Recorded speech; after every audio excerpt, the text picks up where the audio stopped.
बहुत ही समय से एक खूबसूरत गांव में एक लालची सब्जी वाली रहती थी। वो गांव में गली गली घूमती और सब्जियां बेचती। गांव में जो भी उसे आवाज लगाता वो उसके पास जाती और सब्जियां देती। बहना मुझे सब्जी देना।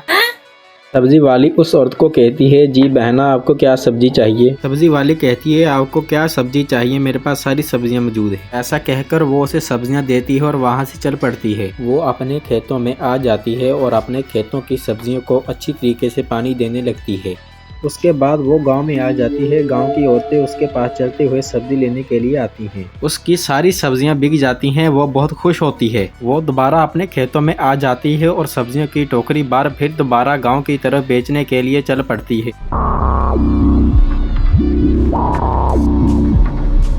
जब वो गांव में पहुंचती है तो एक बूढ़ी माँ उसे अपनी तरफ आवाज लगाती है, तुम कौन हो बेटा।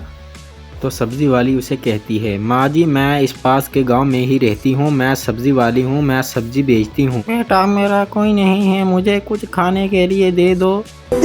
और सब्जी वाली उससे कहती है, क्या माँ जी आप इस गांव में अकेले ही रहते हो, क्या आपके पास कोई भी नहीं रहता। आगे से माँ जी कहती हैं, नहीं बेटा मेरा कोई भी नहीं रहता यहाँ पर।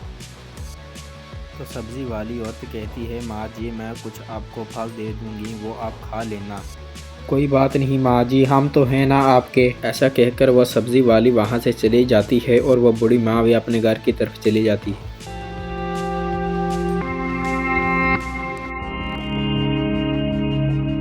वहाँ से चलने के बाद वो एक दूसरे गांव में सब्जियां बेचने के लिए पहुँच जाती है। उसके पहुँचने के बाद वहाँ पर सब्जी खरीदने वालों की भीड़ लग जाती है। धीरे धीरे और औरतें उसके पास सब्जी खरीदने के लिए आती हैं। वो उन सब औरतों को सब्जी देती है और अगले गाँव की तरफ चल पड़ती है। जब वो अगले गाँव में पहुँचती है तो एक बड़े बुजुर्ग उसके पास आते हैं। बाबा जी आपको क्या चाहिए। बेटा हमारे घर शादी है, मुझे सारी सब्जियाँ चाहिए।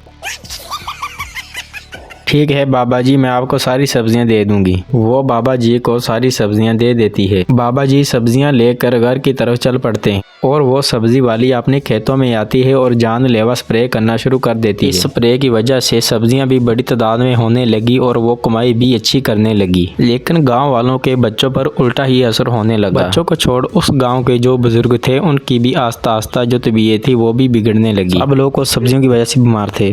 तो अगले ही दिन एक बुजुर्ग डॉक्टर जी के पास जाते हैं। उन्हें वो डॉक्टर कहता है, आज तो बड़े डॉक्टर नहीं है, आप कल को आना। तो ठीक है बेटा, तो ठीक है बाबा जी आप कल को आ जाइएगा, ऐसा वो डॉक्टर कहता है। अरे बाबा जी क्या हुआ आपको। वो बड़े डॉक्टर कहते, बेटा हम कुछ दिनों से बहुत बीमार हैं। अरे बाबा जी मुझे लगता है जो आप सब्जियां खा रहे हैं उनमें कुछ तो कमी है। अरे बेटा हमारे गांव में तो एक सब्जी वाली आती है, वो तो बहुत ईमानदार है। अरे बाबा मुझे लगता है उन सब्जियों में ही कुछ गड़बड़ है, वरना आप कैसे बीमार हो सकते हैं। अरे बेटा अब कैसे पता चलेगा उन सब्जियों में कुछ गड़बड़ है कि जहाँ हम वैसे ही बीमार हैं। बाबा जी मैं कल को सारे टेस्ट कर दूंगा, आप गांव के मुखिया जी को भेज दीजिएगा, मैं उनको सारी बात बता दूंगा।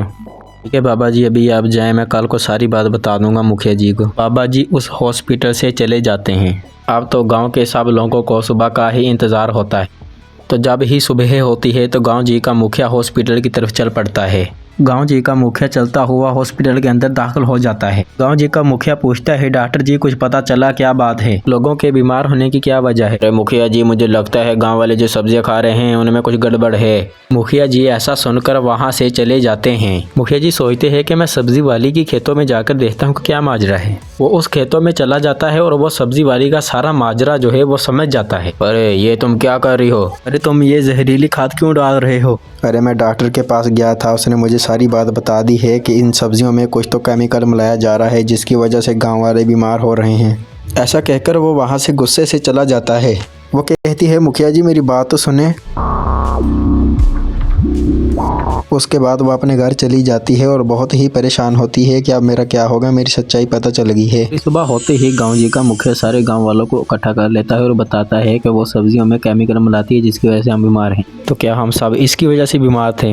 ये जी कहते हैं हम सब इसकी वजह से बीमार थे, ये केमिकल जानलेवा है जो सब्जियों में डालती है, हमें इसे गाँव से निकाल देना चाहिए। मुखिया जी सारे गाँव वालों को लेकर उस घर की तरफ चल पड़ते हैं जहाँ पर वो रहती है। औरत जो सब्जी बेचती थी वो अपने घर में बहुत परेशान खड़ी होती है कि मुखिया जी उसे आवाज लगाते हैं। वो बाहर आती है, तो बाहर आकर मुखिया जी से कहती है, मुखिया जी अब क्या हुआ, मैंने क्या गलती कर दी। मुखिया जी कहते हैं, जो तुमने गलती की थी हम तुम्हें उसकी ही सजा देने के लिए आए। वो सब्जी वाली औरत उनसे गड़गड़ाती है, माफी मांगती है, लेकिन मुखिया जी कोई बात नहीं सुनते।